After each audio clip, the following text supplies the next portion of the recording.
مانگ لو چشم تر مانگ لو، درد دل اور حسن نظر مانگ لو، کملی والے کی نگری میں گھر مانگ لو، کملی والے کی نگری میں گھر مانگ لو، مانگنے کا مزہ آج کی رات ہے۔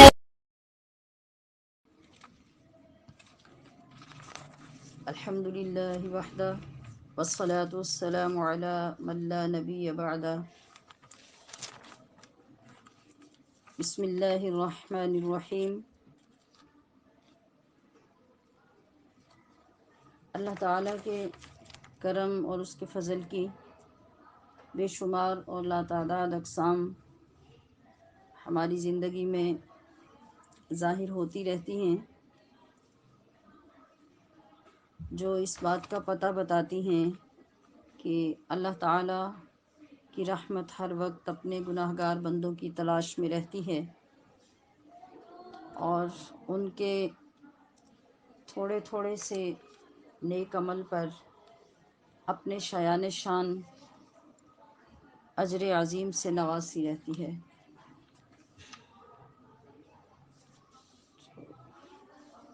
آج رات جو سوار کا دن گزرنے کے بعد سن 2021 کی شب برات ہے، یہ بھی اللہ تعالیٰ نے ہمیں زندگی میں ایک اور موقع نصیب فرمایا، اور ہمیں اس رات میں اپنے رب کے حضور پوری شرمساری، ندامت، سچائی اور صداقت کے ساتھ یہ عرض کرتے ہوئے اپنی حاضری پیش کر لینی چاہیے: میرا عمل ہے سیاہ نامہ، مجھے تو مولا معاف کر دے، سراپا جرم و خطا سراسر، مجھے تو مولا معاف کر دے، پہاڑ جیسی میری خطائیں مگر بہت ہیں تیری عطائیں، معاف کرنا شعار تیرا، مجھے تو مولا معاف کر دے۔ اللہ کریم نے مہینے، سال، ہفتے، دن سب پیدا کیے، مگر سال کے دوران بعض مہینے اور ساعتیں ایسی ہوتی ہیں جن میں اللہ عز و جل اپنے بندوں کی طرف خاص رحمتوں کے ساتھ متوجہ ہوتا ہے۔ اگر بندہ بھی ان مہینوں اور ساعتوں میں اللہ کی طرف متوجہ رہے، اس کے احکام کی پیروی کی کوشش کرے، اور دانستہ جب احکام خداوندی کی وہ خلاف ورزی کر بیٹھتا ہے تو اس پر شرمساری کے ساتھ اور آئندہ نہ کرنے کے وعدے کے ساتھ حاضر ہو جائے، تو یقیناً وہ اللہ کی خاص رحمتوں کا مستحق ہو جاتا ہے، اس کو بخشش کی نوید ملتی ہے، درجات بلند ہوتے ہیں، اور چند لمحوں کی عبادت کا ثواب سالوں کی عبادت پر محیط ہو جاتا ہے۔ اور یہ امت محمدیہ پر رب ذوالجلال کا خاص کرم ہے کہ وہ تھوڑے عمل پر زیادہ اجر عطا فرماتا ہے، اور یہ رعایت اور یہ کرم اس نے خاص اپنے محبوب علیہ السلام کی امت پر ہی فرمایا ہے۔ عزیزات محترم، یہ مقدس رات جو نصف شعبان کی رات ہے، جو 15ویں رات ہے، حضرت امام غزالی رحمۃ اللہ علیہ نے اس رات کے بہت سے نام تحریر فرمائے ہیں،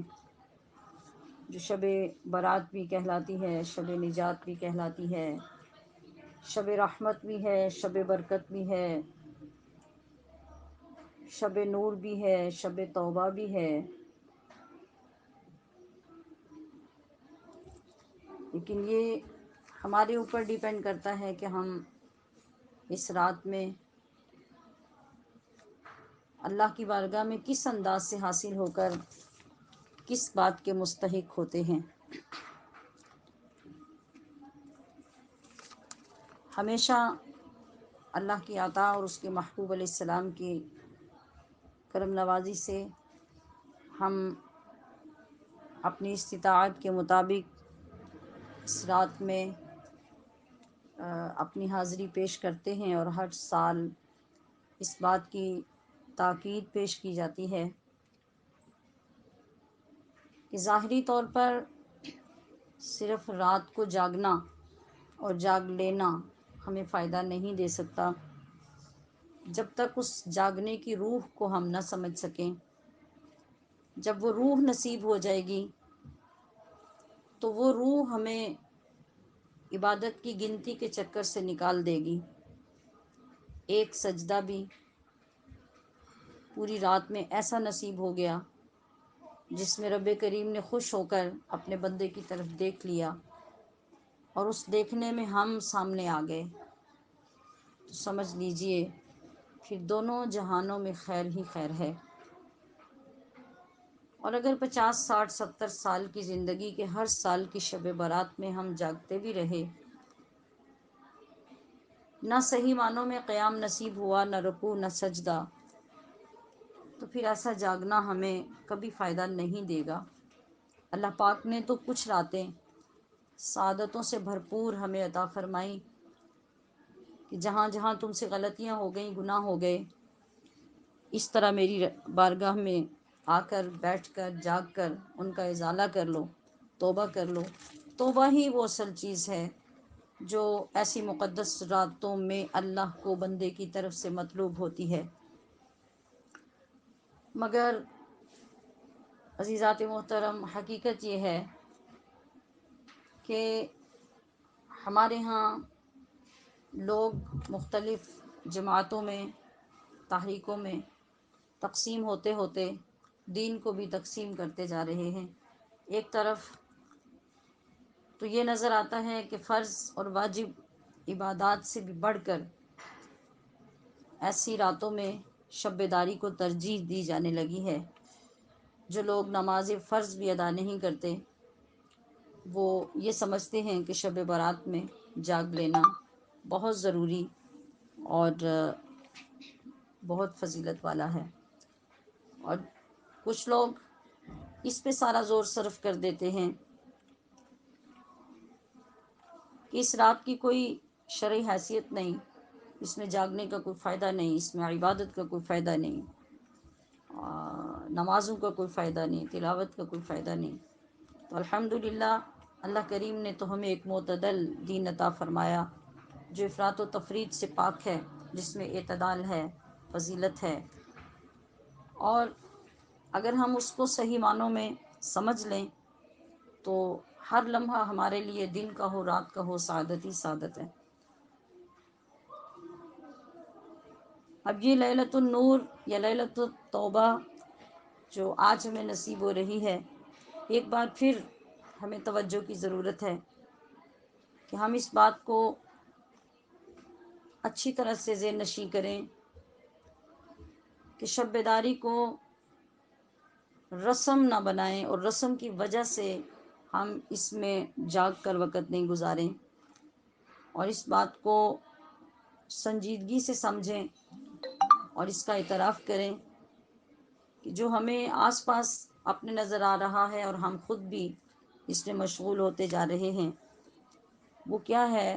کہ حقیقت روایات میں کھو گئی، یہ امت خرافات میں کھو گئی۔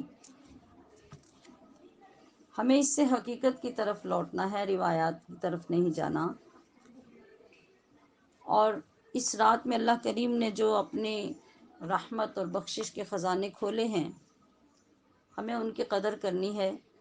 جس طرح سے ریٹن فارم میں بھی مرکزی جامعہ سیفی رحمانیہ کے پلیٹ فارم سے آپ سب کی خدمت میں اس رات میں مستحب عبادات کی تفصیل آپ کو سینڈ کر دی گئی ہے، اس میں جتنی اللہ پاک آپ کو توفیق عطا کرے ضرور پیش کرنے کی کوشش کریں، مگر ابتدائی بات کو قطعی نہیں بھولیں کہ ہمارا مقصد اللہ کی بارگاہ میں صرف اور صرف توبہ کرنا ہونا چاہیے، اور پھر عبادت کے سٹیٹس کو پہچاننا اشد ضروری ہے کہ ہمارے لیے جو سب سے اعلیٰ عبادت، لازمی عبادت، جس پر ثواب اور عذاب دونوں مرتب کیے جائیں گے، وہ عبادت فرض عبادت ہے. باقی سب کام اس کے بعد کے ہیں. تو اس رات میں ایک بات تو ہمارے پیش نظر یہ ہونی چاہیے کہ ہم نے اگر تلاوت، وظائف، عبادت کچھ بھی پیش کرنا ہے تو ہم پہلے اپنی عبادات کا جائزہ لیں کہ ہم نے اپنے رب کے فرض کردہ فرائض کو کتنی پابندی سے ادا کیا ہے، یا پھر ہمارے اوپر کتنا قرض باقی ہے. تو عزیزات محترم، کسی صورت میں بھی ہم اس سے سرخرو نہیں ہو سکتے. ہمیشہ کی طرح ہمیں اس بات کو ضرور ذہن میں لانا چاہیے کہ فرض نماز کا شدید ترین عذاب ہے. دنیا میں بھی اس کی وجہ سے انسان کے اوپر نحوست، عذاب، اللہ کی طرف سے سزائیں نازل ہوتی ہیں، اور آخرت کے عذاب کو تو الفاظ میں بیان نہیں کیا جا سکتا. جبکہ نفل عبادت کوئی بھی ہو، وہ نماز کی صورت میں ہو یا دیگر امور کے ساتھ ہو، اس کے کرنے پر اللہ اپنے شایان شان، اپنے فضل و کرم سے ہمیں ثواب تو ضرور عطا کرتا ہے، لیکن ہمارے نہ کرنے پر وہ ہم سے سوال نہیں کرتا کہ تم نے یہ کام کیوں نہیں کیا. تو ہم اگر اس رات میں نوافل ادا کریں تو ہمیں نوافل ادا کرنا اس وقت زیبا ہے جب ہم سے فرض نمازوں کی پوری ادائیگی ہو چکی ہو اور ہمارے ذمے کوئی فرض نماز کی قضا باقی نہ ہو. تو یقیناً اللہ پاک ہماری سوچ سے بھی زیادہ، ہمارے تخیل سے زیادہ اس کا اجر و ثواب دے گا، ضرور دے گا، بلکہ ہمارے گناہوں کو ایسی عبادات کی وجہ سے نیکیوں سے بھی تبدیل فرما دے گا. لیکن اگر ہم سارا سال نماز نہیں پڑھتے، فرض نماز کی ادائیگی نہیں کرتے، اور یہ تصور کرتے ہیں کہ شب برات ہو یا شب قدر ہو، اس کی شب بیداری ہمیں کفایت کر جائے گی اور پھر اگلے سال میں ہمیں کوئی خاص ضرورت نہیں ہوگی، تو یہ سوچ قطعاً غلط ہے اور اس کو بدلنے کی فوراً ضرورت ہوگی. یہی توبۃ النصوح ہے کہ ہمارے اندر وہ انقلاب پیدا کر دے، ہمارے اندر کی غفلتوں کو دور کر دے اور ہمارے غلط تاثرات اور نظریات جو ہیں وہ درستگی کی طرف آ جائیں.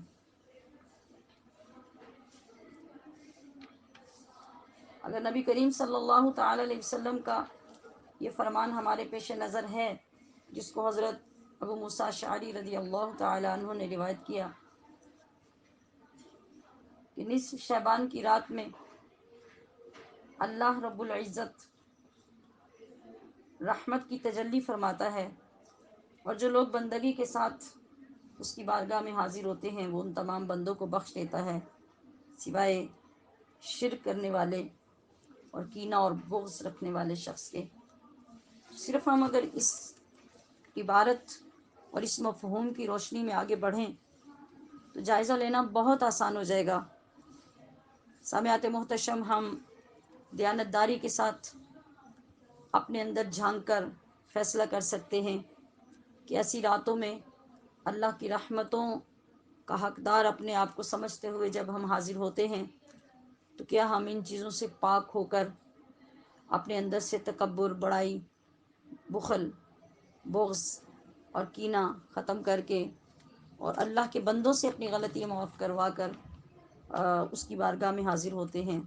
تو پھر تو ہم سب مبارک کے مستحق ہیں کہ یقیناً اللہ کی نظر رحمت ہماری جانب اٹھے گی اور اس کی بخشش کے حقدار ہوں گے. لیکن اگر ہم نے ایسا کچھ نہیں کیا اور اس معافی کو بھی ہم نے رسم کا شکار کر دیا اور اس کو موبائل کے میسیجز تک محدود کر دیا، جو سراسر غیر شرعی اور غلط، بے جان، بے روح طریقہ ہے. ہم اپنے گروپس میں، اپنے کانٹیکٹس میں، جن کو ہم جانتے ہوتے ہیں ان کو بھی، جن کو نہیں جانتے ان کو بھی میسیج بھیجتے جاتے ہیں کہ اگر ہم سے یہ ہوا وہ ہوا تو ہم معافی چاہتے ہیں.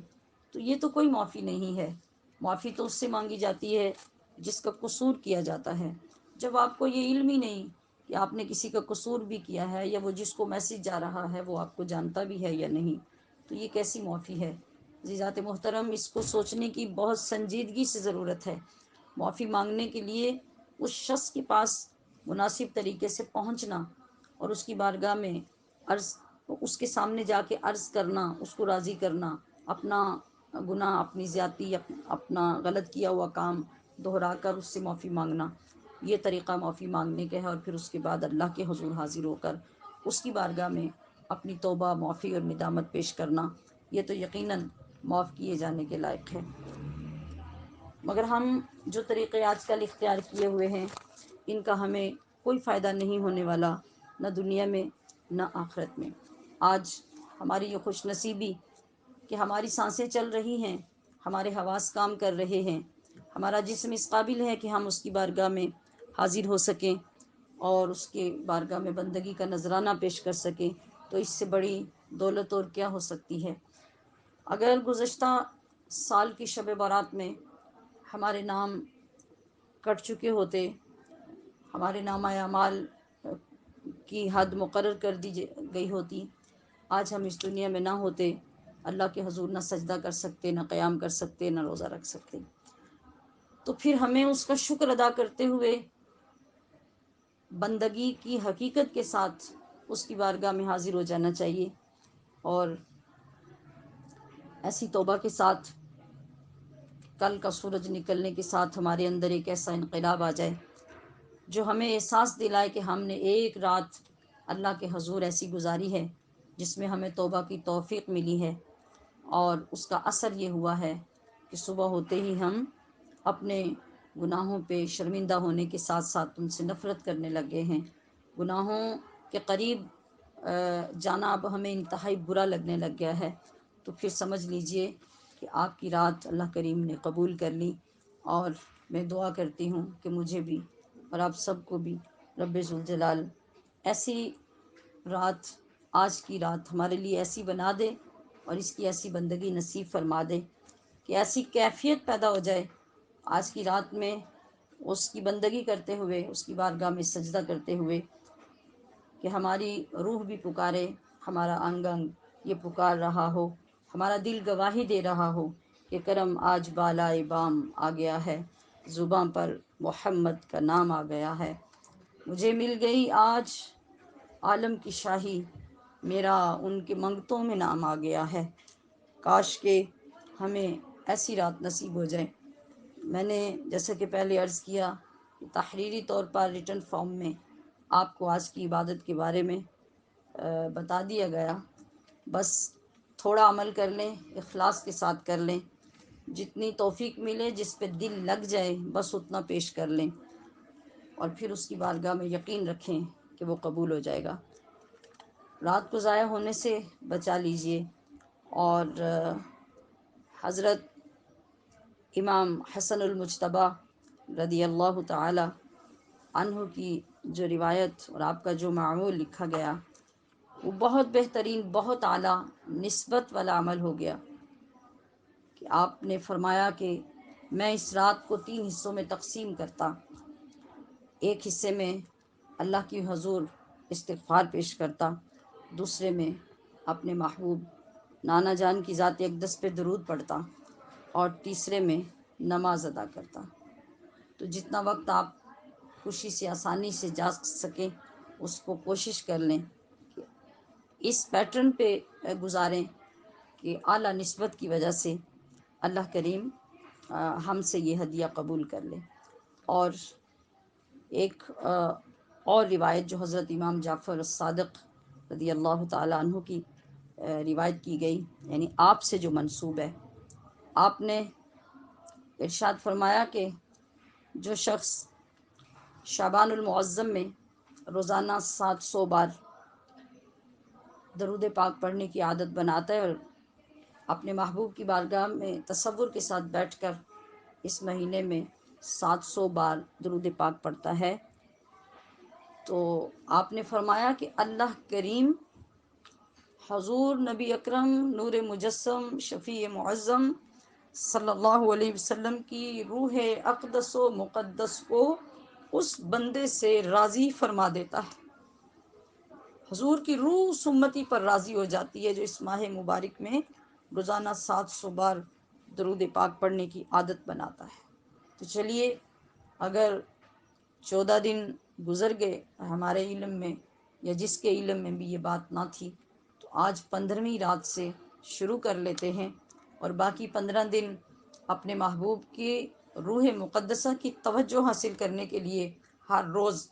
وہ ڈیوائیڈ کر لیں یا ایک وقت میں پڑھیں، یہ آپ کے ٹائم پہ ڈیپینڈ کرتا ہے اور آپ کی مرضی پر،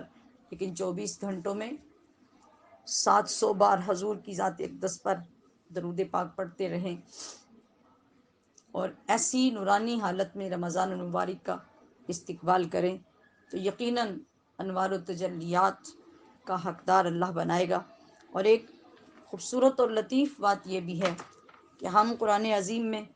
جو درود پاک سے متعلق آیت کریمہ ہر بیان سے قبل پڑھتے ہیں، ان اللہ و ملائکتہ یصلون علی النبی یا ایہا الذین آمنوا صلوا علیہ وسلموا تسلیما، تو یہ آیت کریمہ شعبان المعظم میں ہی نازل ہوئی ہے۔ تو اس لحاظ سے یہ مہینہ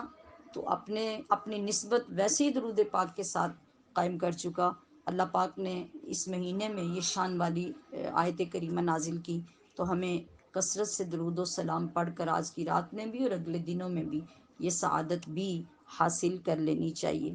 اور جہاں میں نے چند نام اس رات کے آغاز میں ذکر کیے، وہاں اس رات کا نام لیلۃ الصق بھی ہے، یعنی صاد کے ساتھ۔ صق کا مطلب ہوتا ہے دستاویز یا چیک، جیسے ہم بینک کا چیک کاٹتے ہیں۔ تو جو شخص اس ماہ مبارک میں درود و سلام پڑھتا ہے تو اللہ رب العزت اپنی شان کے مطابق فرشتوں کو ایک چیک عطا فرما دیتا ہے، ایک دستاویز عطا کر دیتا ہے، اور فرماتا ہے کہ اس کو اس بندے کے نامہ اعمال میں ڈال دو، جب یہ آئے گا ہمارے پاس تو پھر ہم دیکھیں گے کہ ہم نے اس کے بدلے اس کو کیا عطا کرنا ہے۔ تو عزیزات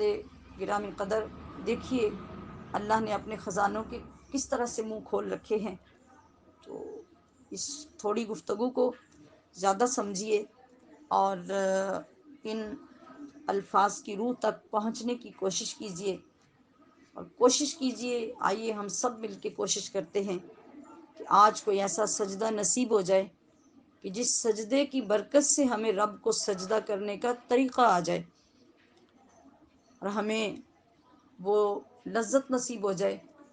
جس کا ذکر حدیث مبارکہ میں ہوتا ہے کہ بندے کی عبادت میں سب سے اعلیٰ، سب سے عرفہ اور اللہ کے سب سے زیادہ قرب والا جو مقام ہے وہ بندے کا سجدہ ہے۔ تو کاش کہ زندگی میں وہ سجدہ ہمیں نصیب ہو جائے جس میں ہم بھی سجدے کی لذت سے آشنا ہو جائیں۔ تو اس رات میں اپنی نمازوں کی پابندی کے لیے بھی رب کے حضور دعا کر لیجئے۔ کیوں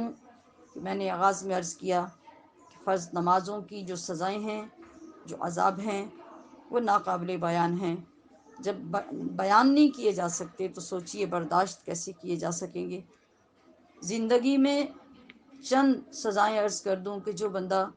نماز نہیں ادا کرتا اور نماز چھوڑ دیتا ہے، اس انسان کی عمر سے برکت کو اٹھا لیا جاتا ہے، اور فرض نماز کو چھوڑ کر جب انسان دیگر عبادات کو ترجیح دیتا ہے، جیسے فرض نمازوں کو چھوڑ کے ہم شب بیداریاں کر لیں اور پھر اس کے بعد بے نیاز ہو جائیں،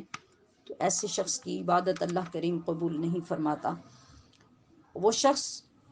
جو نماز کو کوئی عزت نہیں دیتا اور نماز کی فکر نہیں کرتا، نماز نہیں پڑھتا، اللہ پاک اس کے چہرے سے نور ختم کر دیتا ہے۔ وہ شخص جو نماز نہیں پڑھتا، وہ جتنی دعائیں کرتا رہے، اللہ کریم اس کی دعا قبول نہیں کرتا۔ اور سب سے بڑھ کر یہ بات کہ جو شخص بے نمازی ہے، جب نیک لوگ پوری امت کے لیے دعائیں کرتے ہیں تو رب ان کی دعائیں قبول فرماتا ہے، تو بے نمازی کا حصہ اللہ کریم اس دعا سے نکال دیتا ہے، اس کا حصہ اس دعا میں نہیں رہتا۔ تو عزیز بہنوں، دیکھیے کہ ہم جانے نہ جانے میں کتنی محرومیوں کا شکار ہو رہے ہیں۔ آئیے آج کی رات کو واقعی توبہ کی رات بنا لیں، اور اللہ کریم ہمیں وہ نورانیت اور وہ قبولیت نصیب کر دے کہ ہم صبح اٹھیں تو ہمارے دلوں میں اللہ اور اس کے حبیب کی محبت کا دریا موجزن ہو۔ جو ہماری بہنیں، بیٹیاں اور خواتین بزرگ ایسی جو ماہانہ شرعی عذر میں مبتلا ہوتی ہیں، یا آج کی رات میں ان کے ساتھ ایسا پرابلم ہے، تو وہ نوافل اور تلاوت کے علاوہ باقی کوئی عبادت جیسے استغفار ہے، کلمہ طیبہ ہے، درود پاک ہے، وہ پڑھ سکتی ہیں، اور اس کے علاوہ وہ تلاوت سن سکتی ہیں، واعظ و نصیحت پر مشتمل